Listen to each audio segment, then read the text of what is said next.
ভাই,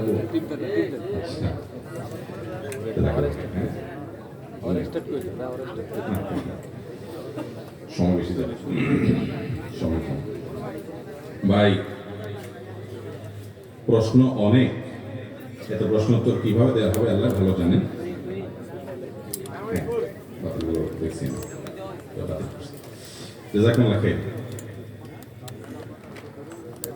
প্রথম প্রশ্ন, কোন মানুষকে খুন করলো তাহলে কি তার হায়াত এতটুকু ছিল নাকি খুন না করলে সে আরো বাঁচত? আর যদি মৃত্যু, আর তার মৃত্যু কি যে খুন করলো তার হাতে লেখা ছিল? কেউ খুন হলো, এই ব্যক্তি যদি খুনের শিকার না হতো তাহলে সে কি আরো কিছুদিন বাঁচত কিনা? এই প্রশ্নের উত্তরে ইমাম ইবনে তাইমিয়া রাহিমাহুল্লাহ একটা হাদিস উল্লেখ করেছেন, খুব চমৎকার। সে হাদিসটি পেশ করতে চাই। মানুষের তাকদীর, মানুষের হায়াত, রিজিক, এই বিষয়গুলো দুই প্রকার।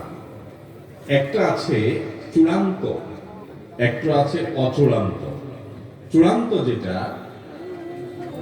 এই চূড়ান্ত হায়াতটার মানে হলো মানুষ টোটাল এই পরিমাণ হায়াত সে পাবে। আরেকটা হলো অচূড়ান্ত, অর্থাৎ শর্ত সাপেক্ষ। এই কাজটা করলে তার এতদূর হায়াত হবে, এটা না করলে এতদূর হবে। এটা হলো অচূড়ান্ত। এই ওনাদের কারা কথা বলে বের করেন তো ভাই, আসেন তো, দুজন ভলান্টিয়ার উঠেন তো। এই কথা বলছে কি দেখো, উঠান তো। ক্যামেরাম্যান কারা কথা বলছে, চ্যানেলগুলো বাইর করে নেন, উঠান ভাই। এতবার বলার পরে আবার কথা বলতেছে এরা কারা? এতটুকু ভদ্রতা যদি না বুঝে, এতবার বলার পরে যদি আবার কথা বলে, এই ক্যামেরাম্যানদের নিয়ে আসে বিপদে ভাই। কালকে একটা লক্ষ্মীপুরে বললো যে নামাজ পড়ে না কতগুলো। আজকে মাগরিবের সময় বললাম আমি জামাতে নামাজ পড়তেছি, এরা ক্যামেরা ভাঙতেছে, আওয়াজ হচ্ছে পুরো নামাজের মধ্যে। কি রে ভাই, এই ক্যামেরাম্যান, এই ক্যামেরা রেকর্ডের মানেটা কি? যদি আপনি নিজে নামাজ না পড়েন, শুধু ডলার কামানো হবে? এই ওয়াজ শুনে যদি নিজের আমল না করেন কি লাভ হবে বলেন? এতবার করে বলা হচ্ছে কথা বলতে, ঝগড়া করতেছে বসে বসে। 3বার 4বার বলার পর আমি বসছি, মানে অ্যাটেনশন নষ্ট হয়। আল্লাহ তাআলা হেদায়েত দান করুন। এতবার করে বলার পর যদি কথা না শুনি কেমন হবে বলেন ভাই? আপনারা নিজেরা তো আমল করবেন ভাই। ক্যামেরাম্যান ভাইরা, আপনারা যত ওয়াজ শুনছেন, এই বিচারা এত শোনার সুযোগ হয় নাই। সব ওয়াজ আপনাদের মুখস্থ মাশাআল্লাহ, কিন্তু আমল যদি না করেন, সবচেয়ে বেশি আযাব হবে পুরো মজলিসের ভিতরে ক্যামেরাম্যান গুলো। কারণ সবচেয়ে বেশি ওয়াজ শুনছে এরা, আমল করে নাই। তাহলে কি লাভ হবে? আমল করতে হবে কিনা ভাই? আল্লাহ তাআলা তৌফিক দান করুন। আপনারা একটু খেপা মনে এদের উপর, এদের কিছু বকা দিলে আপনারা খুব দেখে ঠিক ঠিক বলতেছেন। এত খেপলে কাল সকালে ওয়াজ ভুলে গেলে এদের উসিলা তো দেখবেন, কেন দেখবেন? কিন্তু সহযোগিতা থাকা উচিত। ক্যামেরাম্যান ভাইরা, আপনাদের সব জায়গার জন্য বলি, কমন কথা, সব মাহফিলগুলোতে একই সমস্যা হয়। কেন রে ভাই? কথা বলা, মুখ বন্ধ রেখে কথা কাজ করা যায় না? আশেপাশে যদি কথা বলেন ডিস্টার্ব হয়, এতবার বলার পরে আবার ডিস্টার্ব। জি, জাযাকুমুল্লাহ খাইর। তো যেটা বলতেছিলাম, গুরুত্বপূর্ণ একটা ইস্যু। কোনো মানুষ যদি কারোর হাতে খুন হয়, মারা যায়, এই লোকটা তার হায়াত এতটুকুই ছিল যে খুন হয়ে গেছে, নাকি আরো কিছুদিন ছিল, খুন করে বেচারাকে হায়াতটা কমায় দিছে? এর উত্তর হলো তার হায়াত অতদিনই ছিল, তার হায়াত অতদিনই ছিল। এখন প্রশ্ন হবে, তাহলে খুনির দোষটা কি? তার হায়াত শেষ হয়ে গেছে, তার দুনিয়া থেকে যাকে সে আরো সহযোগিতা না করবে, টাইম তো শেষ, তার তো যাইতেই হবে। তাহলে তারে খুন করে তার টাইম অনুযায়ী যাওয়ার পথটা সুগম করে দিছে, এবং কি দোষ করছে সে? ব্যাপারটা এরকম হয় না? দীর্ঘ আলোচনা করার সুযোগ নাই, শুধু এটুকু বলি, খুনিকে আল্লাহ তাআলা শাস্তি দিবেন এই জন্য যে তার হায়াত শেষ না শুরু, এটা নিয়ে তোমার দায়িত্ব নেই। তোমার কোনো দায়িত্ব, তোমার তো আল্লাহ মালাকুল মউত বানায় নাই, বানাইছে? তুমি অন্য মানুষের হক রক্ষা করবে, কারোর জীবন যেন বিপন্ন না হয় সেই জন্য দায়িত্বশীল থাকবে।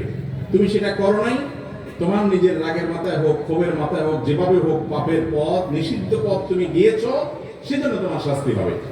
আর ওই ব্যক্তির যে মৃত্যু হয়েছে, সেই মৃত্যুটা সময় মতো হয়েছে কিনা, আর সে বাঁচত কিনা, এ বিষয়ে বলতে গিয়ে একটা হাদিস বলছিলাম। ইবনে তাইমিয়া হাদিসটি উল্লেখ করেছেন যে মানুষের তাকদীরকে আল্লাহ রাব্বুল আলামিন দুই প্রকার রেখেছেন, একটা মোবরাম গায়রে মোবরাম, আর একটা চূড়ান্ত একটা অচূড়ান্ত একটা। ধরুন ফর এক্সাম্পল, একজন মানুষের হায়াত হবে 60 বছর চূড়ান্ত, এইটুক সে পাবেই। আর এরপরে এডিশনাল আরো 10 বছর আল্লাহ তাআলা কারোর জন্য 10, কারোর বছর 12, কারোর জন্য কোনো মেয়াদে আল্লাহ তাআলা এডিশনাল হায়াত রেখেছেন। এই এডিশনাল হায়াতটা বান্দার বিভিন্ন কাজের উপর নির্ভরশীল রেখেছেন। এর অসুখ হবে, অসুখ হওয়ার পরে সে যদি গাড়ি আনে, এনে যদি ডাক্তারের কাছে টাইম মতো নিতে পারে হাসপাতালে, তাহলে সে আরো এত বছর বাঁচবে। যদি না পারে এর মধ্যে শেষ, এই বিপদটা আসবে। যদি হয় তাহলে সেক্ষেত্রে সে এখনই শেষ হবে, যদি না হয় সে এতদিন বাঁচবে। এখন এই যে অচূড়ান্ত হায়াতটা, তাকদীরের যে লেখক ফেরেশতা তারাও কিন্তু জানে শুধু চূড়ান্তটা, কত বছর কে পাবে আল্লাহ তাদেরকে এতটুকু জানায় দেয়। অচূড়ান্ত যেটা, ওইটা আল্লাহ ছাড়া এমনকি তাকদীরের লেখক ফেরেশতাও পর্যন্ত জানে না। কিন্তু এই যে চূড়ান্ত অচূড়ান্ত বলছি, এটা আমাদের দৃষ্টিকোণ থেকে, আমাদের দিক থেকে, এই দিক থেকে যখন তাকাবেন, আল্লাহ রাব্বুল আলামিনের কাছে অচূড়ান্ত বলতে কোনো কিছু, বান্দার যোগ বিয়োগ করে প্লাস মাইনাস করে কি হবে না হবে, গাড়ি টাইম মতো আসবে কিনা, ডাক্তার টাইম মতো আসবে কিনা, এই লোক খুন করবে কিনা, খুন করতে গিয়ে খুন হয়ে যাবে কিনা নাকি বেঁচে যাবে, কি হবে, কোথায় গিয়ে দাঁড়াবে, তার টোটাল ফিগার কি দাঁড়াবে, তার সব কিছু আল্লাহ তাআলার কাছে জানা আছে। কথা কি বুঝাতে পারছি? তো খুনিকে আল্লাহ রাব্বুল আলামিন শাস্তি দিবেন তার অপরাধের কারণে, নিষিদ্ধ পথে পা বাড়ানোর কারণে, আর সেজন্য সে শাস্তি পাবে। আল্লাহ তাআলা আমাদেরকে বোঝার তৌফিক দান করুন। বিবাহের ক্ষেত্রে মেয়ে যদি ছেলে থেকে বড় হয়, তাকে বিবাহ করা যাবে, কোনো অসুবিধা নেই। বিয়ের ক্ষেত্রে পাত্রী যদি পাত্রের তুলনায় বয়সে বড় হয়, তাতে বিয়েতে কোনো অসুবিধা নেই। সচরাচর বা সাধারণ সমবয়সী বা বয়সে একটু ছোট এইরকম মানুষগুলো বিবাহ করাই হলো আদা, এবং এটাই হলো নিয়ম। যদি কেউ এর ব্যতিক্রম করে, ব্যত্যয় করে, তাতে বিয়ে হয়ে যাবে, কোনো অসুবিধা নেই। আমাদের প্রিয় নবী সাল্লাল্লাহু আলাইহি ওয়াসাল্লাম খাদিজা রাদিয়াল্লাহু তাআলা আনহাকে যে বিয়ে করেছিলেন, তখন তার বয়সের চাইতে আম্মাজান খাদিজা রাদিয়াল্লাহু তাআলা আনহার বয়স ছিল বেশি। অতএব সেখান থেকে বোঝা যায়, নিজের চাইতে বা পাত্রের চাইতে পাত্রীর বয়স বেশি হলে বিয়েতে কোনো অসুবিধা নাই। এসব বিষয়গুলোকে আমরা অনেক সময় অনেক বড় করে দেখি, এত বড় বিষয় না। হ্যাঁ, সচরাচর বা স্বাভাবিকভাবে সমবয়সী বা একটু নিজের চাইতে বয়সে কম হলে ম্যাচ করে সুবিধা হয়, কিন্তু এটা সবসময় জরুরি না। একটু ব্যতিক্রম হলেও কোনো অসুবিধা। আজকাল আমরা এগুলোকে এমন শক্ত বানিয়ে ফেলেছি যে একজন পাত্র উপযুক্ত পাত্রী পেয়েছে, হয়তো বয়সের ডিফারেন্স খুব বেশি নাই, সব দিক থেকে পারফেক্ট আছে, শুধুমাত্র আপনার সমান সমান বয়সের, খুব কাছাকাছি বয়সের এই অজুহাতে মুরব্বীরা ওই বিয়ে কোনোভাবে হতে দেন না। আছে না নেই? এইরকম বাড়াবাড়ি পর্যায়ে মনে করা ঠিক না। শরীয়ত যেটাকে সুযোগ রেখেছে, যদি সব দিক বেটে বলে হয়ে যায়, একদিকে স্যাক্রিফাইস তো করতেই হবে। এই ক্ষেত্রে বয়সের দিক থেকে স্যাক্রিফাইস করার মানসিকতা থাকা উচিত। আমরা আসল দিকটা দেখি না, সব নকল দিকটা দেখি। আসল দিক কোনটা ভাই? আসল দিক হলো পাত্র হোক আর পাত্রী হোক আর তার দিনদারি, তার মনুষ্যত্ব, তার মানবিক গুণাবলী, সে আল্লাহকে চিনে কিনা, আল্লাহর সাথে তার কানেকশনটা লেভেলটা কিরকম, সে মুত্তাকি কিনা, পরহেজগার কিনা, তার খোঁটাটা কোরআন হাদিসে বাঁধা আছে কিনা। যদি থাকে তাহলে এর চাইতে বেটার পাত্র পাত্রী আল্লাহর জমিনে আর হতে পারে না। চেহারার দিক থেকে, বয়সের দিক থেকে, অর্থকরীর দিক থেকে, অন্য সমস্ত দিক থেকে স্যাক্রিফাইস করে হলেও দিনদারির দিকটা যেন এনশিওর করা হয়। নবীজি সাল্লাল্লাহু আলাইহি ওয়াসাল্লাম আমাদেরকে ওসিয়ত করে গেছেন, ফাজফার বিজাতিদ দ্বীন, তুমি দিনদারিতা দেখে বিয়ে করবা, এই দিকটা দেখে বিয়ে করে জেতার চেষ্টা করবা, তাহলে তুমি সুখী হতে পারবা। আজ আমাদের কাছে এটা হলো সবচেয়ে গৌণ। আমাদের কাছে এখন হলো মেয়ের বাপরা চায় একটা টাকার বস্তার সাথে বিয়ে দিতে, আর ছেলের বাপ মারা চায়, আরে ছেলের বাপ মারা চায় কি একটা ময়দার বস্তার সাথে বিয়ে দিতে। ভালো বলছে, ভালো বলছে। ছেলের বাপ মা চায় টাকার বস্তা, আর মেয়ের বাপ মা চায় ময়দার বস্তা, অর্থাৎ রূপ লাবণ্য, বাহ্যিক সৌন্দর্য। ভাইরে, এগুলো চলে যায়, থাকে না। দাম্পত্য জীবনে, মানুষের সাংসারিক জীবনে চেহারা সৌন্দর্য একসময় ভেঙে যায়, অর্থকরী একসময় হয়তো চলে যায়, কিন্তু মানুষের যে গুণটা সবচেয়ে বেশি উপভোগ করার মতো থাকে সেটা হলো তার পার্সোনালিটি, তার ব্যক্তিত্ব। আর একজন মানুষ যখন তার রবকে রব হিসাবে স্বীকার করে, একটা জায়গায় সে আত্মসমর্পণ করে, তার সাথে চলে ফিরে উঠে বসে আপনি শান্তি পাবেন। কারণ সে হারামে যাবে না, আল্লাহর নির্দেশের বাইরে যাবে না। তার একটা ঠিকানা আছে, যার কোনো ঠিকানা নেই, নফসের গোলাম, যা খুশি তা করে। তার সাথে আপনি কোনো কাজ করে কখনো প্রকৃত এবং আসল যে প্রশান্তি সেটা অর্জন করতে পারবেন। এই জন্য দিনদারিটাকে প্রাধান্য দেওয়া উচিত। আমরা ওই টাকার বস্তা ময়দা বস্তা দেখে বিয়ে শাদী করবো না। আল্লাহ আমাদেরকে তৌফিক দান করুন। এরপরে প্রশ্ন হলো, এখনকার সমাজে মৃত ব্যক্তি মারা গেলে 4 দিনে 40 দিন পর তার ওয়ারিসরা খানার আয়োজন করাটা বাধ্যতামূলক করে নিলে টাকা না থাকলেও ধার করে করতে হয়, এটা কি জায়েজ আছে কিনা? ভাই, এই মাসআলার উত্তর সবচেয়ে বেশি দিতে হয়। বাংলাদেশের সবচেয়ে প্রতিষ্ঠিত বিদআতগুলোর ভিতরে একটা হলো এটা, যে কোন মানুষ মারা গেলে, যে ব্যক্তি মারা গেল, তার ওয়ারিসরা, তার ছেলে মেয়েরা, আত্মীয় স্বজনরা এলাকাবাসীকে 3 দিন, 7 দিন, 40 দিন, বিভিন্ন দিন ফিক্স করে ওই টাইমটাতে মানুষ খাওয়ানোটাকে মৃত ব্যক্তির জন্য জীবিতদের পক্ষ থেকে শরীয়ত সিদ্ধ করণীয় মনে করে, আবশ্যক মনে করে, হাওলাত করে করতেই হয়। যদি না খাওয়ায়, এলাকার লোকজন বলে, কি ছেলে মেয়ে রেখে গেল, একটু হাতও ধোয়াবে না কারো। ঠিক না ঠিক? ভাই, আপনার হাত কি আল্লাহ তাআলা প্যারালাইজ করছেন নাকি আরেকজন দোয়া দিতে হবে? কেমন কথা এটা? আপনার হাত আপনি দেবেন, আরেকজন হাত দেওয়া হবে কেন? তার মানে খাওয়াইলো না, তাই না? ভাইরা, ইসলাম আমাদেরকে বলেছে কোন মানুষ মারা গেলে, যে মারা গেল তার ওয়ারিসদেরকে এলাকাবাসী খাওয়াবে। তার ওয়ারিসদেরকে কারা খাওয়াবে? এলাকাবাসী খাওয়াবে। এটাই সুন্নাত, নবী সাল্লাল্লাহু আলাইহি ওয়াসাল্লাম নির্দেশ করেছেন। আর আমরা কি করি? আমরা খাওয়াই। কেউ মারা গেলে তাদের মন খারাপ থাকে, রান্না বাড়া করার মতো মানসিকতা থাকে না, একটু খাবার টাবার পাঠাই। কিন্তু 2 দিন 4 দিন, 2-4 বেলা হয়তো একটা ফ্যামিলির 2-5 জন 7 জন মেম্বারকে আমরা খাওয়াই। এরপরে ওই যে 40 দিনের দিন সুদে আসলে পুরাটা উঠাই। ঠিক না ঠিক? ভাই, মানুষ মানুষকে কখন খাওয়া জানে? কখন খাওয়ায়? খুশির সময়। বিয়ে করছে, নতুন বউ ঘরে আসছে, খুশির চোটে অলিমা খাওয়ায়। বাচ্চা হয়েছে, নতুন সন্তান আসছে, খুশির চোটে আকিকা খাওয়ায়। ছেলে পাস করছে, ভালো রেজাল্ট করছে, খুশির চোটে মিষ্টি খাওয়ায়, তাই না? যত খাওয়া খাওয়ার ব্যাপার স্যাপার আছে, এগুলা কখন খাওয়ায় মানুষ? খুশি হলে। আপনার বাপ মারা গেছে, মা মারা গেছে, আপনি চিন্তা করতেছেন, যাক জমির ভাগ পাওয়া গেল, বিপদ সরছে, এবার আমি এলাকাবাসীতে খুশির চোটে খাওয়াই। ব্যাপারটা কি এরকম? তাহলে আমি একটা কথা সব জায়গায় বলি, আপনাদেরকে বলছি, যুবকরা বিশেষ করে, আমরা এখন সবার হাতে হাতে নেট আছে। শ্রাদ্ধ লেখে গুগলে সার্চ দিবেন, শ্রাদ্ধ, তালি দেশ রফলা আকার দর পরে বড় থ, শ্রাদ্ধ। এরপরে আপনি গুগলে যে রেজাল্ট আসবে, অনলাইনে যে নেটে আপনাকে যে রেজাল্ট দিবে, সেই রেজাল্টটা আপনি একটু পড়বেন। অনেকগুলো আর্টিকেল দেখতে পাবেন, অথেন্টিক অনেকগুলো সোর্সে।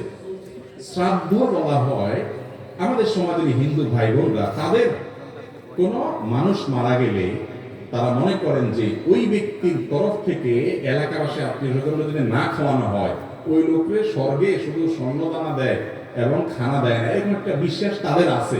সেখান থেকে তারা শ্রাদ্ধ করে। ওই শ্রাদ্ধটারই একটা রূপ হলো আজ আমাদের মধ্যে আসছে, সেটা হলো মুর্দার খাওয়ানো। কথা কি বুঝতে পারছি? এখানে ওলামায়ে কেরাম আছেন, ওলামাদের মাদ্রাসা হযরত আছেন, ভুল হলে ওনারা আমাকে সংশোধন করবেন।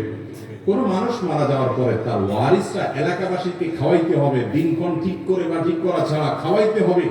মুর্দার জন্য জীবিতদের পক্ষ থেকে এরকম কোন করণীয় কথা কোরআন এবং হাদিসে কোথাও বলা হয় নাই। অথচ বাংলাদেশে এই কাজটা না করে উপায় নাই। কারণ ওই যে বলবে যে কেউ হাত ধোয় নেই। এটার জন্য হিম্মত করা দরকার। আপনার বাবা মারা গেছে, মা মারা গেছে, আপনি কি করবেন? গরিবের বাসায় খাবার পৌঁছে দেন, কোন দিনক্ষণ ছাড়া চাউল কিনে দেন, বাজার করে দেন, অথবা এমনি টাকা পয়সা দেন। কোন স্থায়ী কাজ করেন, একজনকে একটা টিউবওয়েল কিনে দেন, একজনকে একটা সেলাই মেশিন কিনে দেন, একটা রাস্তা একটু ঠিক করে দেন, একজন গরিবকে কিছু নগদ টাকা দেন, একটা মাদ্রাসায় কিছু টাকা দান করেন, ইয়েতিমখানায় কিছু টাকা দেন, একটা মসজিদের কিছু করে দেন। আপনার ওই বাবার পক্ষ থেকে, মার তরফ থেকে তিনি সওয়াব পাবেন। কিন্তু আপনি ভিন্ন ধর্মের মানুষের ধর্মীয় সংস্কৃতিকে একজন মুসলমান হিসাবে গ্রহণ করতে পারেন। শরীয়ত যেখানে যে ব্যক্তি মারা গেছে তার ওয়ারিসদেরকে খাওয়াইতে বলছে, সেখানে তাদের কাছ থেকে এলাকাবাসী খাওয়া এটা জায়েজ নাই। নাম দেয় গরিব খাওয়ানি, গরিব খাওয়ানি। আসলে কিসের গরিব খাওয়ানি? খাওয়ার সময় বলে এই গরিবরা একটু দূরে থাকো, চেয়ারম্যান সব খেয়ে নেক, তারপরে এটা কি গরিব খাওয়ানি হলো? এটা গরিবের নামে বড়লোক খাওয়ানি হলো। এটা কখনো ইসলাম আমাদেরকে নির্দেশ করে না। এটার বিরুদ্ধে আমাদেরকে সমাজে মানুষের মধ্যে সচেতনতা তৈরি করতে হবে। যে কোনো মানুষ মারা গেল, বেচারারা পেরেশান, কয়দিন যাইতে না যেতে এলাকার মানুষ খাইতেছে, আমাদের বিয়ে হইতেছে সেখানে। এই কালচারের বিরুদ্ধে আমরা কাজ করবো তো ইনশাআল্লাহ। মানুষকে বুঝাইতে হবে যে এই ধরনের কোনো আনুষ্ঠানিকতা না, মুর্দার তরফ থেকে দান করবা, সাদাকা করবা, কোনো দিন নাই, ক্ষণ নাই, পরিমাণ নাই, যার যতটুকু তৌফিকে কুলায়, এটা সাধারণ সারা বছরই করবা, এটার জন্য কোনো টাইম লিমিটও নেই। আল্লাহ তো আমাদেরকে বোঝার তৌফিক দান করুন। কোরআন এবং হাদিস অনুযায়ী না চলে মন গড়া কোনো ইবাদত করলে সবের পরিবর্তে আর কি হতে পারে? গুনাহ হতে পারে। এরপর প্রশ্ন হলো, বিবাহের ক্ষেত্রে গায়ে হলুদ করা জায়েজ আছে কিনা? যদি জায়েজ হয় কিভাবে করতে হবে? ভাই, আপনার বিয়েতে আপনি গায়ে কি হলুদ দিবেন না মরিচ দিবেন, এটা আপনার ব্যাপার। কিন্তু মনে রাখবেন, গায়ে হলুদ নিয়ে আমাদের একটা বক্তব্য আছে এবং এটা নিয়েও আপনি অনলাইনে সার্চ দিলে দেখতে পাবেন। কলকাতার আনন্দবাজার এবং আরো বেশ কয়েকটা আপনার অথেন্টিক সোর্সে বেশ কয়েকটা আর্টিকেল আমি পড়েছি। গায়ে হলুদের এই যে কালচার আমাদের দেশে হয়, সবাই করেন কম বেশ, বিয়ে করবেন আর গায়ে একটু হলুদ মাখবেন না, এটা তো হয় না। মাখছেন হয়তো, অনেকে মাখছেন, অনেকে মাখবেন। এটার পেছনে একটা বিশ্বাস কাজ করে যে নবদম্পতি তাদের দাম্পত্য জীবন সুখকর হয় শুধু হলুদ না, দুবলা, এটা সেটা অনেক কিছু দিয়া বিশেষ কিছু কাজ করলে, মাখামাখি করলে, কোনো প্রক্রিয়ায় আপনার এই গায়ে হলুদ ইত্যাদি করলে তাতে নাকি নবদম্পতির সুখ হয়। এটা কোনো মুসলমানের বিশ্বাস? মুসলমানের বিশ্বাস না। মুসলমানের সুখ এবং শান্তির মালিক কে? গায়ে হলুদের নাম দিয়া ওই অনুষ্ঠানে বেপরদিগি করে, মিউজিকের ছড়াছড়ি করে, হারামের ভিতরে হাবুডুবু খেয়ে আপনি যদি বিয়ে করেন, ওই বিয়েতে দাম্পত্য জীবনে সুখ করতে হবে, ওখানে আল্লাহর গজব তো এমনিই নাজিল হবে। কিন্তু আজ ঠিক বলতেছেন যুবক, আপনি কি পারবেন হলুদ মুক্ত এই অনাচার মুক্ত বিয়ে করতে? সেই হিম্মত আছে? তাই বলে মা বাবার সাথে, মুরব্বীদের সাথে বেয়াদবি করার দরকার নেই। সুন্দর করে বুঝায় বলবেন যে বাবারে, আমার গা হলুদ মরিচ যা মাখা লাগে আমি নিজে মাখবো, বা পুরুষরা পুরুষদের মাখবে, মহিলারা মাখবে, যদি এটাতে বিউটিফিকেশনে কিছু থাকে, যে দেখলে সুন্দর হয়, শরীরটা সুন্দর হয়, বা ত্বকটা ভালো হয় বিয়ে উপলক্ষে, ঠিক আছে করলো। এই উদ্দেশ্যে যদি হয় তাহলে সেক্ষেত্রে যে শরীয়তের সীমানা লঙ্ঘনের না হয় সেদিক লক্ষ্য করে করতে হবে। কিন্তু যেটা হয় গায়ে হলুদের নামে, ভাই কি হয় বলেন? ছেলেদেরকে মেয়েদের অনুষ্ঠানে ছেলে মেয়ের মাখামাখি এবং হারাম মিউজিকের ছড়াছড়ি এবং অজস্র অপকর্মের ছড়াছড়ি, এগুলোর মাধ্যমে দাম্পত্য জীবনের সুখ হয় না, অসুখ হয়, আরো অশান্তি হয়। আল্লাহ তাআলা আমাদেরকে বুঝার তৌফিক দান করুন। অনেকে আবার বলে, এখানে একটা হাদিস নিয়ে আসে, একজন সাহাবী বিয়ে করে আসার পর নবী সাল্লাল্লাহু আলাইহি ওয়াসাল্লাম বলেছেন, আরে তোমার গায়ে কালার দেখা যাচ্ছে, বিয়ে করছো নাকি? বলে হ্যাঁ রাসূলুল্লাহ, বিয়ে করছি। এইটা দিয়ে আমাকে অনেকে বলে যে তাহলে বোঝা গেছে বিয়ের সময় গায়ে কালার লাগানো জায়েজ আছে, হলুদে কালার আছে, অতএব সেটা জায়েজ আছে। তো আমি তো বলছি ভাই, কালার হিসাবে যদি আপনি লাগান, হলুদ কেন লাগাবেন? টকটকে লাল মরিচ লাগান, সমস্যা নেই, এটা তো আপনার ব্যাপার। কিন্তু এটার ইতিহাস যখন আমরা ঘাঁটি, তখন তো সেখান থেকে ভিন্ন কিছু বলে। মুসলমানের সন্তান তো সেটা করতে পারে না। দুইটা জায়গাতে মানুষ ইসলামকে টানে। আমাদের দেশে মুসলমান দুই কিসিমের। কয় কিসিমের মুসলমান? এটা আব্দুল্লাহ জাহাঙ্গীর মাওলানার বক্তব্য। স্যার বলতেন মুসলমান দুই প্রকার আমাদের দেশে, এক হলো সেকুলার মুসলমান, আর একটা হলো রেগুলার মুসলমান। একটা হলো সেকুলার মুসলমান, আরেকটা হলো রেগুলার মুসলমান। রেগুলার মুসলমান মানে কি? ইন্না সালাতি ওয়া নুসুকি ওয়া মাহইয়ায়া ওয়া মামাতি লিল্লাহি রাব্বিল আলামিন। আমার সালাত, আমার হজ, কুরবানি, আমার উপার্জন, আমার ব্যয়, আমার জীবন মরণ, আমার সব কিছু আল্লাহর জন্য সমর্পণ করলাম। আল্লাহ যা বলবেন তা, আমার গোটা জীবন তার কাছে সমর্পণ করে দিয়েছি। এ হলো রেগুলার মুসলমান। আর সেকুলার মুসলমান হলো জুমার দিন মসজিদে যাওয়ার সময় প্যান্ট থেকে টুপিটা বের করে, লম্বা করে, ভাঁজ করে, সুন্দর করে দিয়ে নামাজটা পড়লো। নামাজ শেষে মসজিদ থেকে বের হয়ে টুপিটা এমনি করে খুলে সুন্দর করে ভাঁজ করে, প্যান্টে এমন ভাবে ভাঁজ করে রেখে দিল, ওটা টুপি ভাঁজ করে নাই, তার গোটা ইসলামটা, ধর্মটা ভাঁজ করে রেখে দিচ্ছে। ঠিক না ঠিক? আপনি কেমনে বুঝলেন টুপির সাথে ধর্ম ভাঁজ করছে? আমি বুঝছি এজন্য যে টুপি ভাঁজ করে সে আবার চুরি, ডাকাতি, 2 নম্বরের টিন চুরি, গম চুরি সব আগের মতো করতেছে। তাহলে সেক্ষেত্রে এই টুপি ভাঁজটা টুপি ভাঁজ হয় নাই, এটা তার ধর্মের ভাঁজ হয়ে গেছে। ঠিক না? ঠিক যারা বলতেছি আমরা অনেকে এরকম। আল্লাহ তাআলা আমাদেরকে হেদায়েত দান করুন। আল্লাহ তাআলা আমাদেরকে পরিপূর্ণভাবে ইসলামে দাখিল হওয়ার তৌফিক দান করুন। ভাইরা আমার, তো যে কথা বলছিলাম যে পরিপূর্ণভাবে ইসলামে দাখিল না হওয়ার কারণে এই যে সেকুলার মুসলমান যারা মনে করে যে টুকটাক দড়ি মাছ নাচুই পারে, দুই চার একটা নামাজ কালাম করলাম, একটু মাঝে মধ্যে টুপিটা বাঁধিলাম, ঈদগাহে গেলাম একটু পাঞ্জাবি পড়লাম বাস ইসলাম হয়ে গেল, এই টাইপের মুসলমান কখনো আল্লাহ কাছে নাজাতের আশা করা কঠিন। আল্লাহর কাছে নাজাতের আশা করতে পারে রেগুলার মুসলমান, যে নিয়মিত মুসলমান, ঠিক না ঠিক? অতএব এই বিষয়টাকে মাথায় রেখে মনে রাখতে হবে, আমার সব কাজ হতে হবে আল্লাহর উদ্দেশ্যে। আপনি জীবনে শুধুমাত্র দুই জায়গায় ইসলামকে টানবেন। আমি বলছিলাম যে আমাদের দেশে বেশিরভাগ মানুষ অন্য জায়গায় ইসলাম টান না, দোকান দেওয়ার সময় হুজুর ডাক দেয় কি জন্য? দোয়া করার জন্য, নাকি হালাল হারাম জানার জন্য।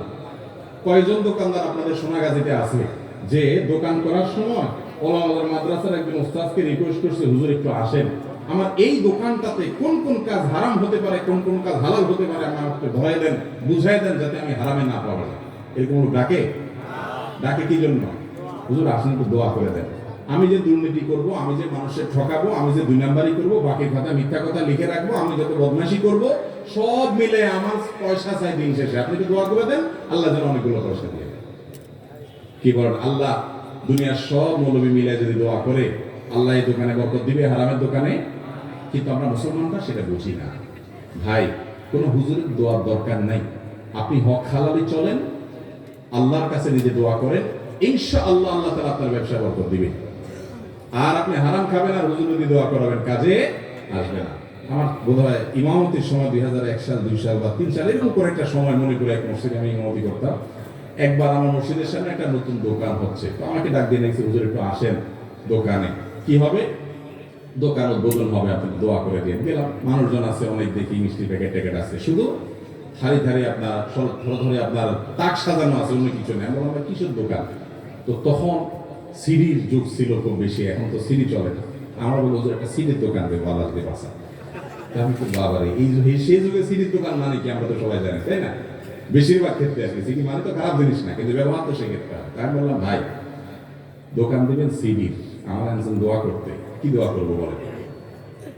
আমি তো ভাই দোয়া কি করবো, আগে ভাগে আপনার সাথে কথা ক্লিয়ার হয়ে যাক, মানুষজন আসলে পরে যেন ঝামেলা না হয়। আমি কিন্তু দোয়া করবো দুই হাত তুলে, আল্লাহ এই ব্যবসার উপরে তোমার গজব নাজিল হয়ে যাক, আল্লাহ আল্লাহ এটা ধ্বংস হয়ে যাক, আল্লাহ আমার যুব সমাজকে শেষ করে ফেলছে, আল্লাহ এটা যাতে মানে খুব দ্রুততার সাথে এই রাস্তা বসে যায়, আল্লাহ আমি তো এই দোয়া করবো।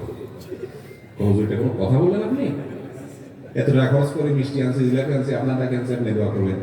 আমি পরে বললাম যে ভাই বুঝেন, তার সাথে রসিকতা করলাম, পরে বললাম ভাই আপনি করবেন হারাম কাজ, বেশিরভাগ ক্ষেত্রে হারাম কাজ হবে।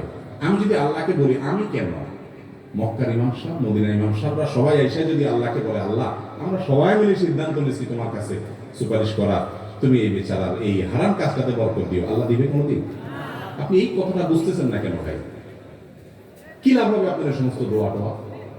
যদি বলেন যে দোয়া টোয়া এগুলো সব হলো আইওয়াশ, মানুষ জানবে এই দোকানে সিডি বেচা হয়, এক ছিল আপনার সোয়াব হবে, তাহলে সেক্ষেত্রে এটা তো ধর্ম ব্যবসা হলো।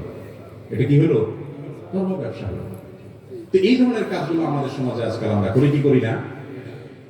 দুই জায়গায় মানুষ ইসলামকে একটু টানে, দোকানদারির সময় টানে না, চাকরির সময় টানে না, বিদেশ ছেলেটাকে পাঠাবে জিজ্ঞাসা করে না হুজুর হালাল কোনটা হারাম কোনটা।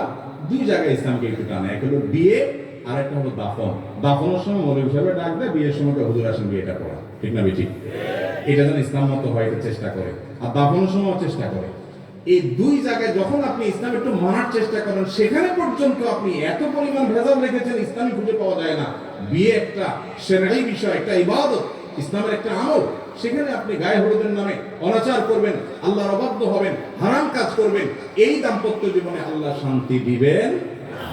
একটা কথা আমি সব সময় বলি, সব জায়গায় বলি, এই যে মুরব্বীরা যারা আছেন মঞ্চে, অনেক মুরব্বীরা আছেন, দাড়ি পাকা মুরব্বীরা, জিজ্ঞেস করে দেখেন ওনাদের সাথে ওনাদের স্বামী স্ত্রীর পারস্পরিক বোঝাপড়াটা আমাদের তরুণদের মতো নাকি তার চেয়ে অনেক স্ট্রং, অনেক হ্যাভি না?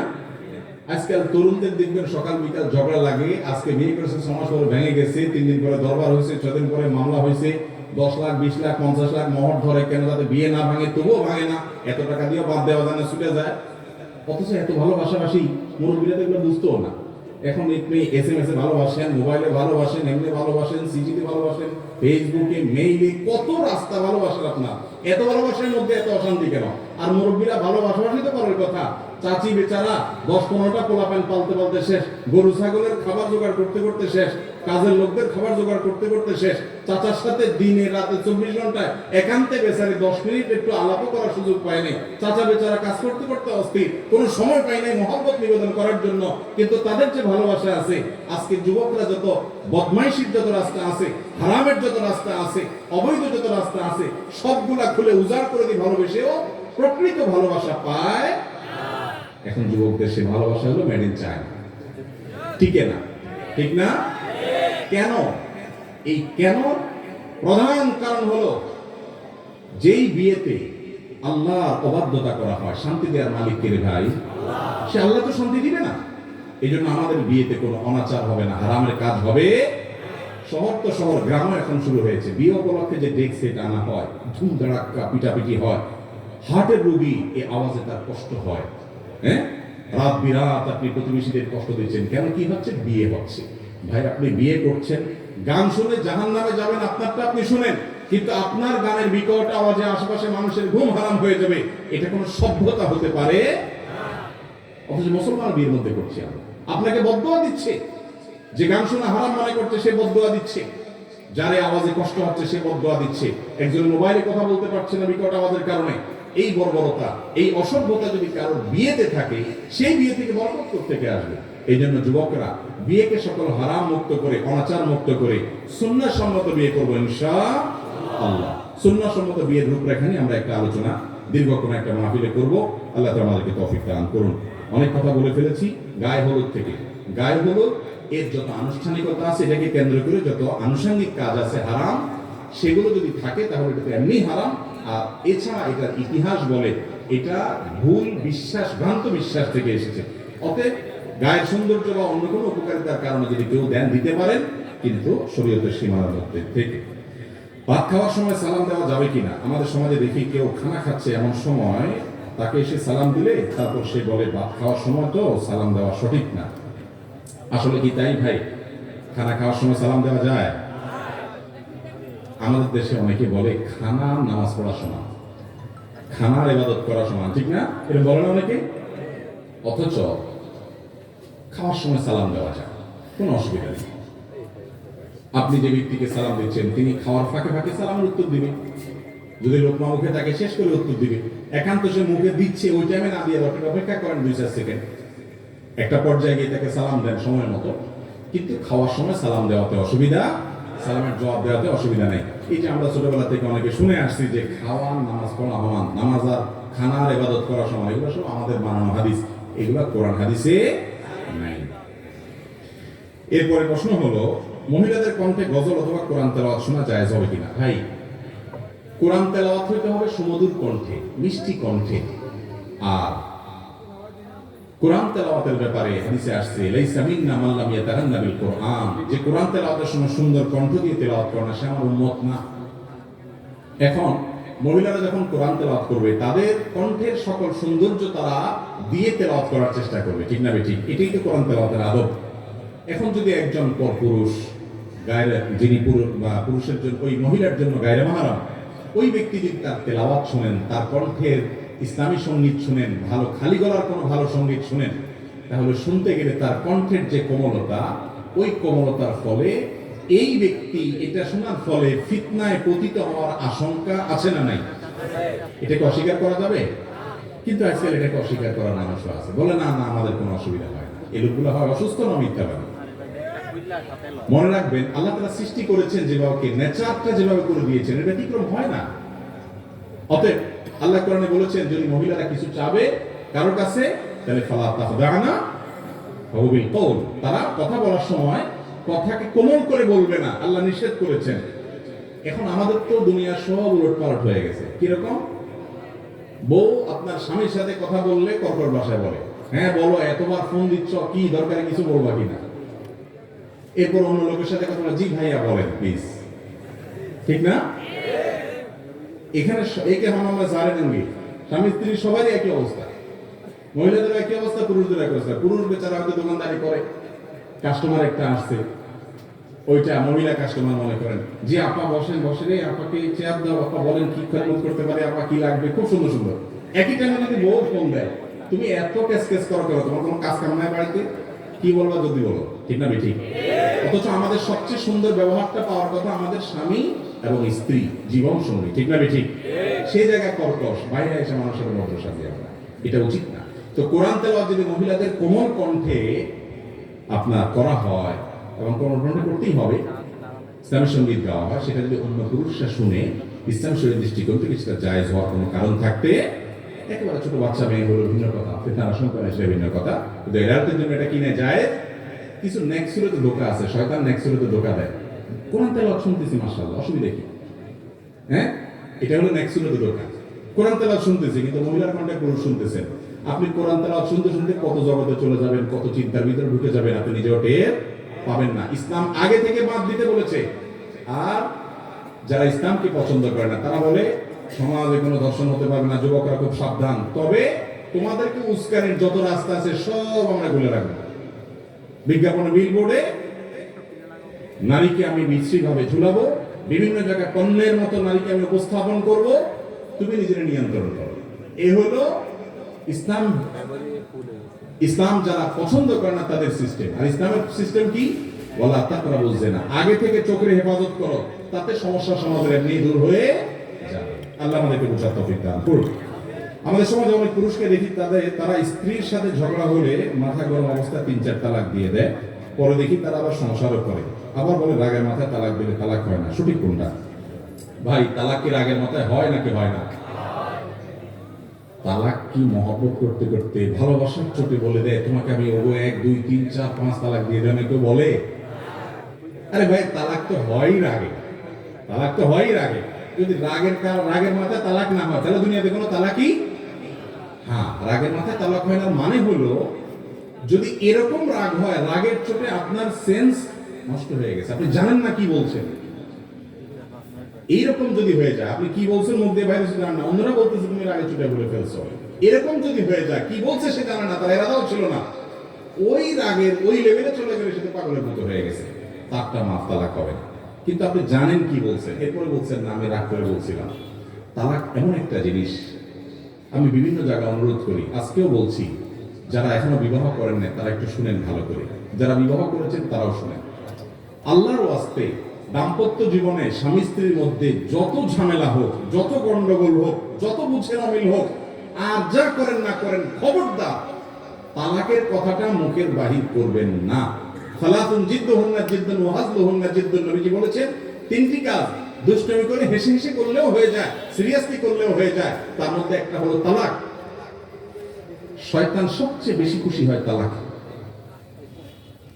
তালাক এটা যদি আপনি একবার মুখে দিয়ে ফেলেন, এরপরে যদি দুনিয়ার সমস্ত আলেমদের কাছে ঘুরে বেড়ান, তালাক হয়ে যাওয়ার মতো যদি একবার বলে ফেলেন, এরপরে বলেন হুজুর আমি সরি, তালাকটা এটা হয় না, এটাকে বাতিল ঘোষণা দেন, দুনিয়ার সমস্ত হুজুর মিলেও বাতিল ঘোষণা দিতে পারবে?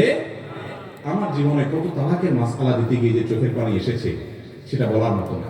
অনেক দেখেছি যুবক, কি সুন্দর যুবক, জুমা করে দাঁড়িয়ে আছে হুজুর মাসআলার জন্য, অনেক কষ্টে আসছে সাক্ষাৎ করতে।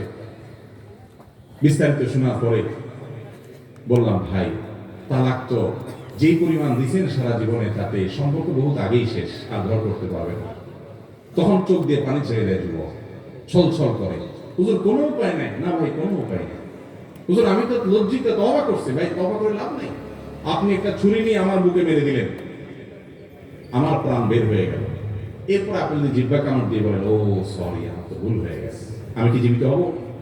তালাকটা এরকম। করজোর করে বলি আপনাদের, আল্লাহর ওয়াস্তে স্বামী স্ত্রী ঝগড়া হোক, গন্ডগোল হোক, পারলে 2টা ধাক্কা দেন, অন্য আর 2-4টা কিছু করেন, সীমা লঙ্ঘন করেন না, জুলুম করেন না। মানে রাগের মুহূর্তে একটা ধাক্কা দেন, অন্য একটা বকা দেন, বৈধ বকা দেন, খবরদার তালাকের কথা বলিয়েন না। এটা যদি আপনি বলে ফেলেন, ঠেকানোর কোনো ক্ষমতা নেই, হয়ে যাবে। এটা রাগের মাথায় মানুষ তালাক দেয়, ঠিক আছে, কিন্তু এইভাবে না। আপনি যদি দেখেন যে আপনার এই মহিলার সাথে গল্প করা যাচ্ছে না, আপনার স্বামীর সাথে চলছে না, কোনোভাবে বনিবনা হচ্ছে না, আপনার তখন সিদ্ধান্ত কি জানেন? ইসলাম তালাককে কত সুন্দর সিস্টেমের মধ্যে আছে। আল্লাহ বলেছেন তোমার বনিবনা হচ্ছে না, নাম্বার 1, স্টেপ নাম্বার 1, প্রথম কাজ কি? তুমি তাকে বুঝাও, দেখো এরকম করো, এরকম করিও না, এরকম বলিও না, এইটা আমি এটা বলিও না। প্রথম বুঝাও। বুঝে কাজ হচ্ছে না, শাসনে চলে যাও। কি শাসনে যাবা? তোমরা বিছানা পৃথক করো। ওয়াহজুরুহুন্না ফিল মাদাজি, রাগ করে বাসার বাইরে চলে যাও, অন্য বাসায় শুয়ে থাকো, অন্য রুমে শুয়ে থাকো, তার সাথে অভিমান করো, দেখো সে সংশোধন হয় কিনা, তোমার দুঃখটা বুঝে কিনা।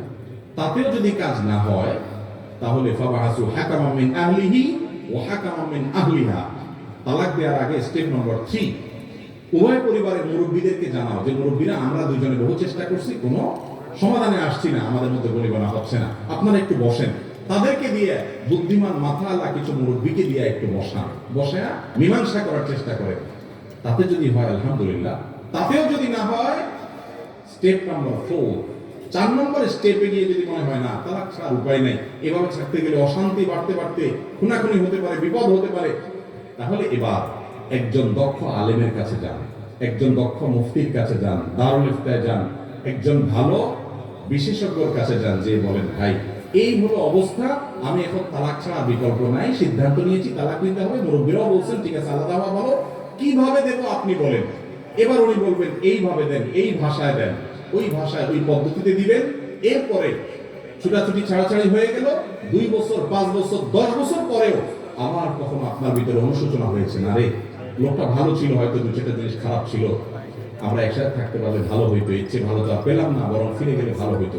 আবার যদি ফিরে আসতে চান, সে ফিরে আসার রাস্তা থাকবে। কথা কি বুঝাতে পারছি? আর নিজের মন মতো যদি দেন, এমন ভাবে তালাক দিবেন, এরপরে কিছু এলাকা আছে তালাকের পরে হুজুর ধরে নিয়ে আসে, হুজুর তওবা করে না। দুনিয়ার সব হুজুর মিলে তালাক করালে তওবা জোড়া লাগবে? একজনকে খুন করে ফেলছে, খুনিরে যদি তওবা পড়ায় একেবারে ওরে ফেরেশতা বানায় ফেলায়, ওই মরা লোকটা জিন্দা হবে কোনোদিন? তালাকটা খুব ডেঞ্জারাস। এটা আল্লাহর ওয়াস্তে কথায় বলবেন না। কথায় তালাক বলে ছোট লোকে, সেটা ছেলে হোক আর মেয়ে হোক, পাত্র হোক আর পাত্রী হোক। আল্লাহ আমাদেরকে বাঁচার তৌফিক দান করুন। ঠান্ডা মাথায় বুঝে শুনে সিদ্ধান্ত গ্রহণ করে তারপরে যেতে হবে। তালাকের বিষয়ে আরো অনেক স্টেপ আছে, আমি বিস্তারিত বলবো না, এটা নিয়ে দীর্ঘ আলোচনা করা দরকার। তালাক কখন দিবেন? যেই পবিত্রতার পিরিয়ডে শারীরিক সম্পর্ক হয় নাই। কেন ইসলাম এটা আমি তালাক দিতে নিষেধ করেছি? মাসিক হবে, মাসিকের পরে পবিত্রতার পিরিয়ড হবে, তারপরে তালাক দিবেন। কেন? যাতে করে একজন পুরুষের পরিপূর্ণতার প্রয়োজন থাকে, যে পবিত্রতার পিরিয়ড গেছে, এরপরে মাসিকের একটা পিরিয়ড গেছে, তারপরে তার স্ত্রীর প্রতি তার যে আগ্রহ আছে, সে আগ্রহটা পূর্ণ মাত্রা থাকার পরেও যদি সে তালাকের ডিসিশন নেয়, তাহলে বুঝতে হবে তালাকটা সে বুঝে শুনে তারপর সিদ্ধান্ত নিয়েছে, বিচক্ষণতার সাথে নিয়েছে এবং ঠান্ডা মাথায় নিয়েছে। ইসলাম চায় যে তালাকটা যেন তেনভাবে নিয়ে না দেয়। আমার ব্যক্তিগত অভিজ্ঞতা বলি, আমার অভিজ্ঞতায় বলে বাংলাদেশের প্রেক্ষাপটে শতকরা হয়তো 90%-এর বেশি হবে মানুষ তালাক দেওয়ার পরে 6 মাস পরে, 2 মাস পরে, 1 বছর পরে, 2 বছর পরে, 10 বছর পরে বেশিরভাগ মানুষ এসে বলে হুজুর আবার একটু একসাথে থাকতে চাচ্ছি, আফসোস করে। কিন্তু এমন ভাবে তালাক দেয় যে আর আসার রাস্তা থাকে। খেয়াল রাখবো তো ইনশাআল্লাহ। আল্লাহ তাআলা আমাদেরকে বোঝার তৌফিক দান করুন। অনেকে বলে দাড়ি রাখতে হলে তার স্ত্রীর অনুমতি লাগে, অনুমতি না নিলে অনেকে দাড়ি রাখে না। এটা কি সঠিক? স্ত্রীর অনুমতি লাগবে দাড়ি রাখার জন্য? দাড়ি রাখার নির্দেশ করেছেন রাসূল আকরাম সাল্লাল্লাহু আলাইহি ওয়াসাল্লাম। কোরআন হাদিস যদি কোনো কিছু অর্ডার করে, সেই অর্ডার যদি অ্যাপ্রুভাল করতে আরেকজন লাগে, তাহলে তো এটা কোরআন হাদিসের বড় বস হয়ে গেল। ঠিক না বেঠিক? এক টেবিল থেকে অ্যাপ্রুভাল পেয়ে গেছেন, এখন আরেক টেবিলে যদি অ্যাপ্রুভাল নিতে হয়, তাহলে ওই টেবিলটা এই টেবিলের চেয়ে বড় না ছোট?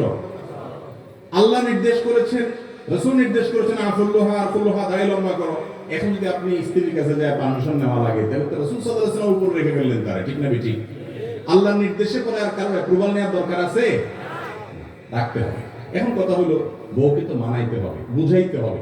বেচারি যদি বলে দেখো তুমি দায় রাখলে চাচার মতো লাগবে, আমি এক জায়গায় যাইতে পারবো না, কেমন লাগে, আমার বান্ধবীরা আছে তাদের স্বামীরা হ্যান্ডসাম, তুমি এরকম, আপনি তাকে বোঝাবেন, বলবেন দেখো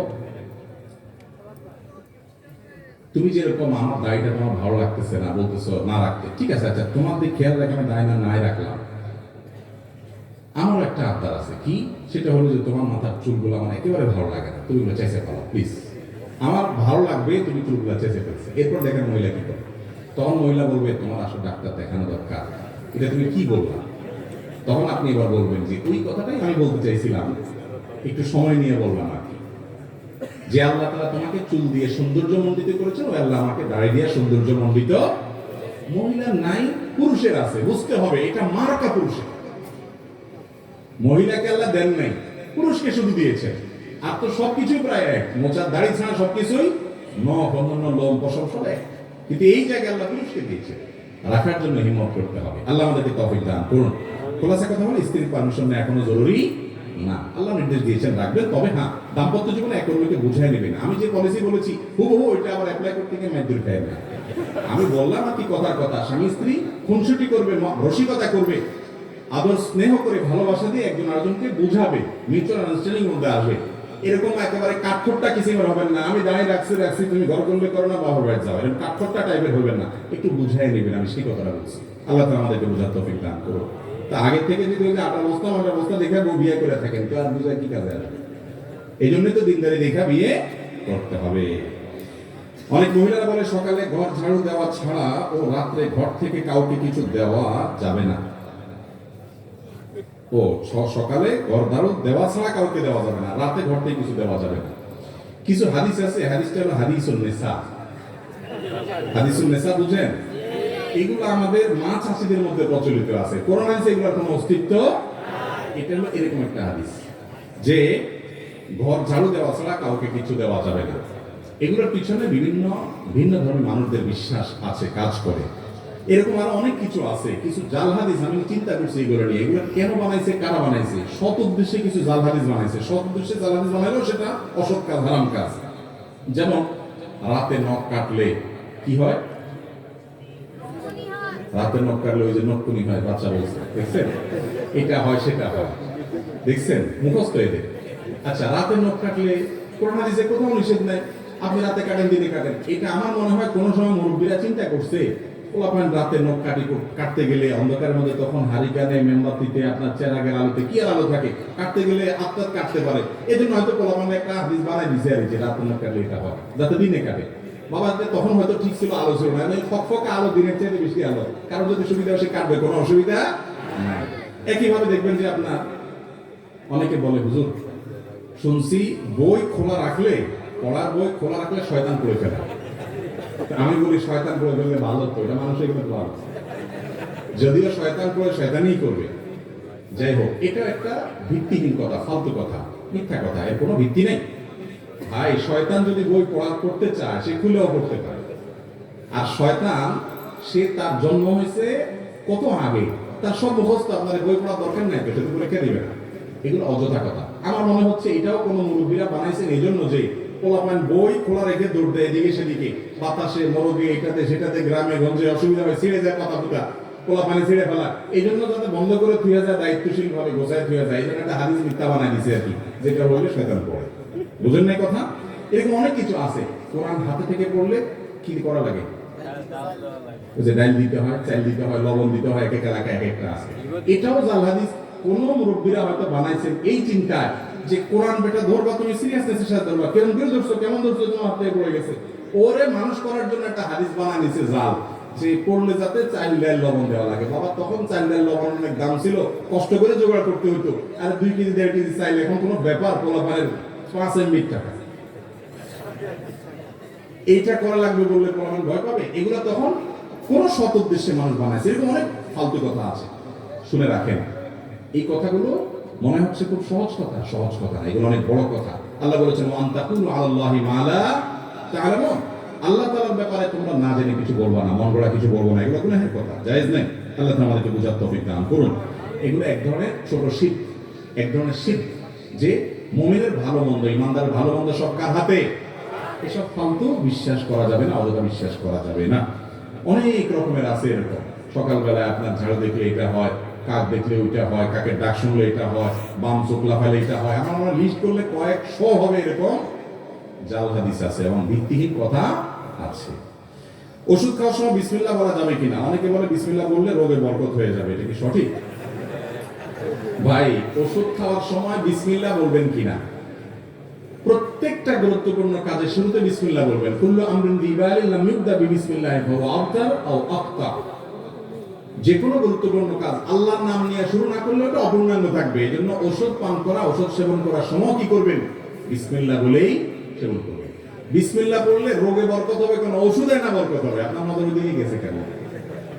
বরকত হবে কিসে? ঔষধে। ঔষধে বরকত হওয়া মানে ঔষধে কল্যাণ হওয়া, ঔষধে কল্যাণ হওয়া মানে রোগ ভালো হওয়া, ওটা আরো ভালো হবে। তো এই যে বিসমিল্লাহ বলা ঠিক না ওষুধ খাওয়ার সময়, এগুলো মুরব্বীরা একসময় বলতো, এগুলোর কোনো ভিত্তি নাই। অনেকে আবার ওষুধ খাওয়ার একটা দোয়া বলে, আল্লাহ শাফি, আল্লাহ কাফি, আল্লাহ মাফি, শুনছেন নি? এটাও বানায় নিছে কেউ একজন, এগুলোর কোনো ভিত্তি নাই ভাই। আল্লাহ শাফি, আল্লাহ শেফা, শেফা দানকারী, আল্লাহ কাফি, আল্লাহ যথেষ্ট, আল্লাহ মাফি। মাফি মানে বাংলা মাফি, আল্লাহ নাই নাউজুবিল্লাহ, ওই অর্থ না।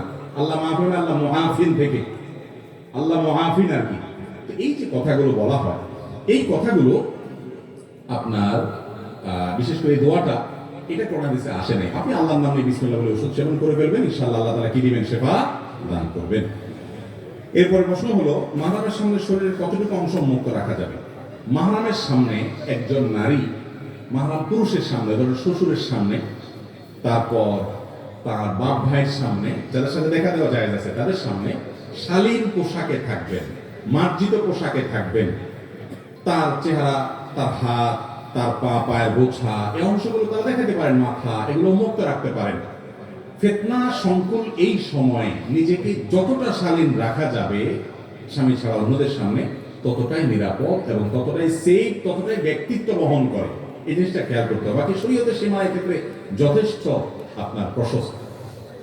একই কথা পুরুষের জন্য প্রযোজ্য। পুরুষ তার শ্বশুর বাড়িতে, আপনার যারা মাহরাম আছেন, শাশুড়ি আছেন, তারপরে যাইয়া আপনার তার বোন নিজের বাড়িতে আছেন, মা আছেন, তাদের সামনে নাভি থেকে হাঁটু পর্যন্ত এই অংশ তিনি ঢেকে রাখবেন, বাকি অংশ প্রদর্শন করতে পারবেন, কিন্তু তাকেও যথাসম্ভব শালীন এবং যথাসম্ভব যতটুকু না হয় না ততটুকু তিনি মুক্ত রেখে চলতে পারবেন ওই মূল অংশের বাইরে।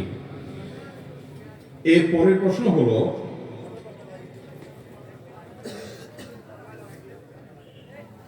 কারোর সাথে স্ত্রীর কথা ধরে মাতা পিতা ভাই বোনের সাথে সম্পর্ক ছিন্ন করা যাবে কিনা? কি বলেন, যাবে? এটা যে যাবে না, এটা আমরা সবাই জানি, এটা প্রশ্ন করার ইস্যু না, কিন্তু এটা আমাদের সমাজে অনেক বড় ইস্যু হয়ে গেছে, যে বইয়ের কথা শুনে মা বাবার সাথে সম্পর্ক ছিন্ন করে, আবার মা বাবার কথা শুনে অনেকে বইয়ের উপর বিচার করে। আছে না নেই?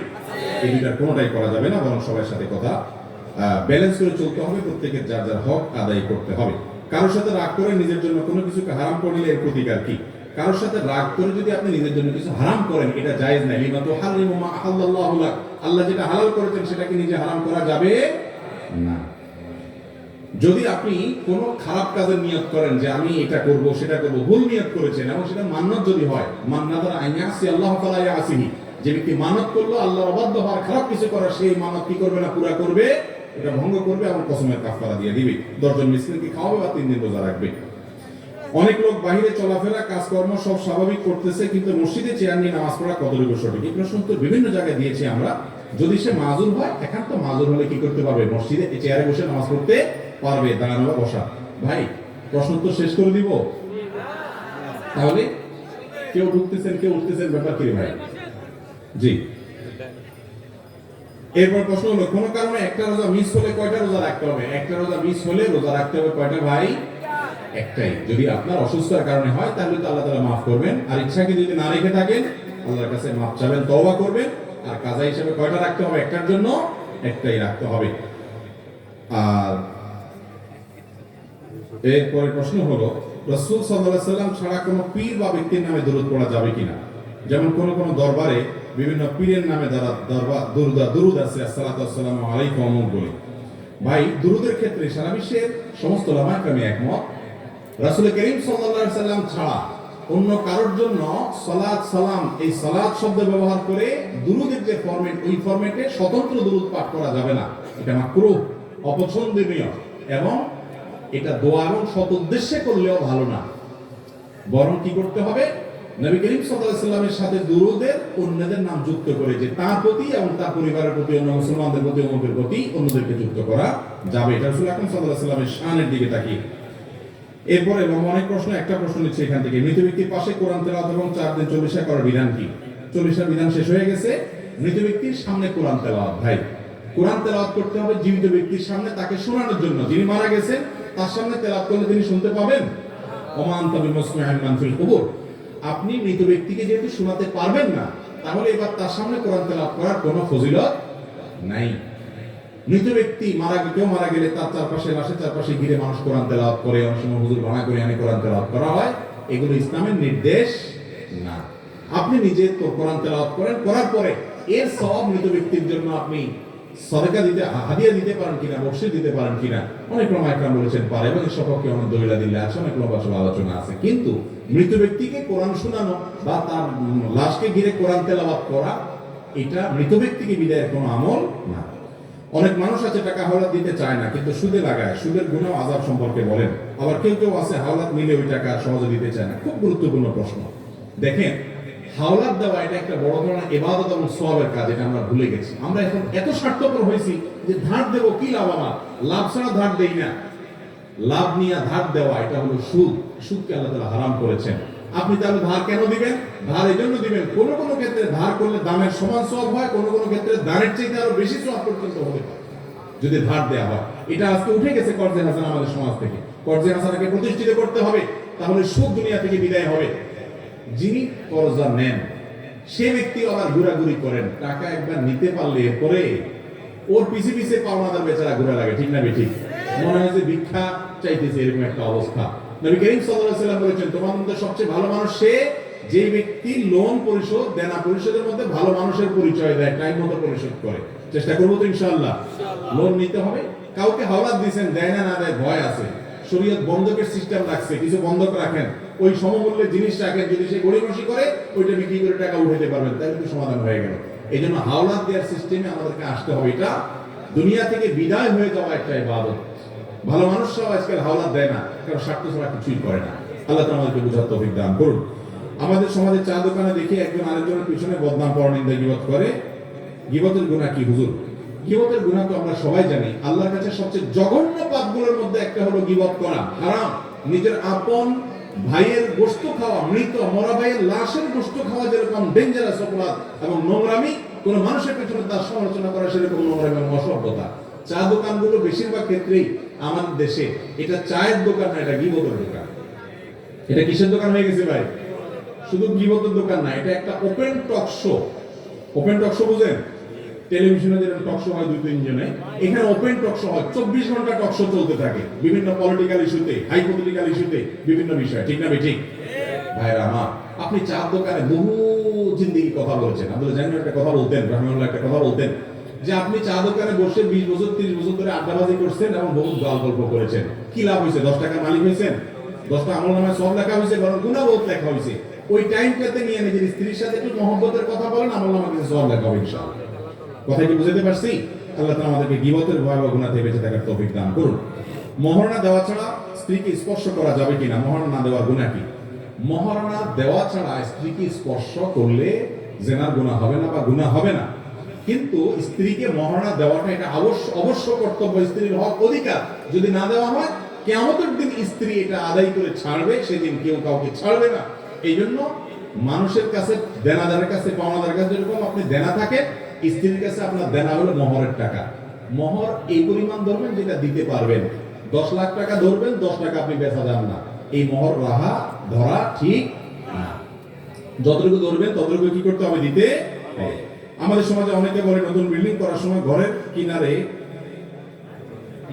ঘরের কোন পিলারে স্বর্ণ অথবা রূপা দেওয়া লাগে, না হয় ঘরের অমঙ্গল হয়। এটা সম্পূর্ণ শিরপূর্ণ বিশ্বাস। স্বর্ণ এবং রূপা মানুষের কোনো লাভ ক্ষতি করতে পারে না। ঘরের কোনায় স্বর্ণ দিতে হবে, মোরগ জবাই করে রক্ত দিতে হবে, এটা দিতে হবে, এটা দিতে হবে, এই সমস্ত বিশ্বাসগুলো শিরপূর্ণ বিশ্বাস। কোনো মুসলমান এগুলো বিশ্বাস করবে না। আমি ঘর করেছি বিসমিল্লাহ বলে, আল্লাহর কাছে দোয়া আছে, আল্লাহ তাআলা বরকত দিবেন। এই স্বর্ণ রূপা, এটার পানি কোনা কাঞ্চিতে দেওয়া, এগুলোতে কোনো লাভ আসতে পারে না, কল্যাণ আসতে পারে না। যদি বিশ্বাস করে কেউ, তাহলে ঈমানের জন্য ক্ষতিকর, শিরকে আসগর হতে পারে, কোনো কোনো ক্ষেত্রে শিরকে আকবর পর্যন্ত চলে যেতে পারে, এই জাতীয় বিষয়গুলো যদি সেরকম বিশ্বাস হয়। আমাদের সমাজে প্রায় অনুষ্ঠানে দেখি মানুষকে দাওয়াত দিয়ে তারা টেবিল নিয়ে বসে থাকে, পরে 500, 1000, 2000 দেওয়া লাগে।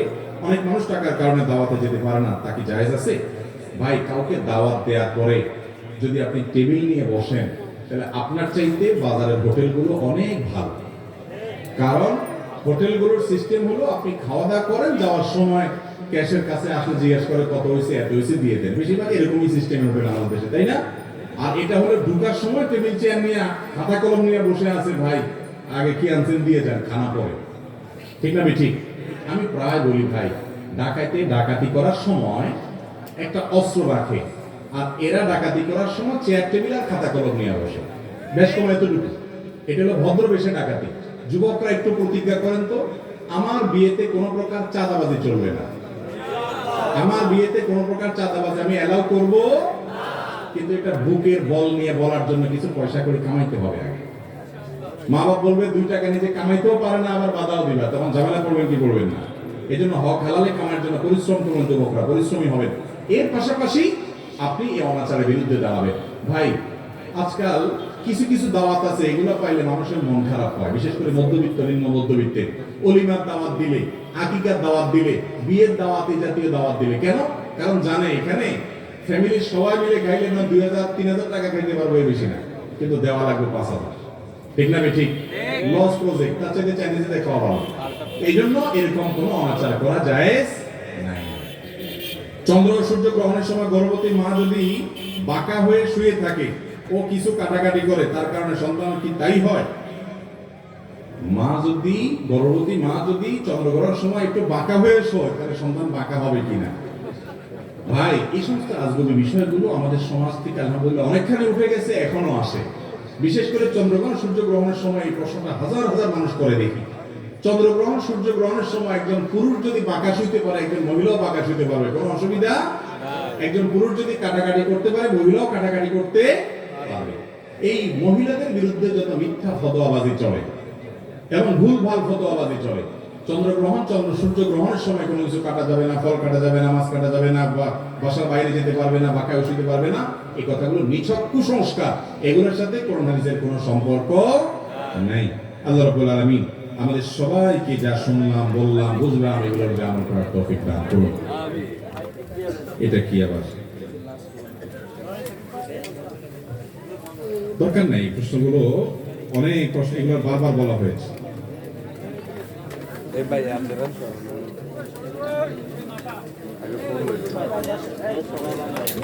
13 বছর 5 মাস বয়সের একমাত্র পুত্র সন্তান সোনাগাজীতে গাড়ি চাপায় মৃত্যুবরণ করেছে। মৃত সন্তানের মৃত্যু কি শহীদের মৃত্যু হবে?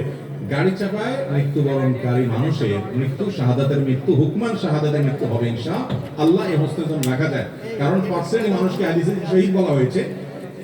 তাদের মধ্যে এক ব্যক্তি হলো কোনো কিছুর নিচে চাপা পড়া মানুষ। তো গাড়ির নিচে চাপা পড়লো, ওয়াল ভেঙে পড়লে যেরকম মানুষ শাহাদাতের মর্যাদা পায়, এটা সেরকম হবে বলে সুধারণা করা যায়। যদি তার ঈমান থাকে, তার জন্য শাহাদাতের মর্যাদার জন্য পায়, সে দোয়া করা যেতে পারে ইনশাআল্লাহ বিদিন।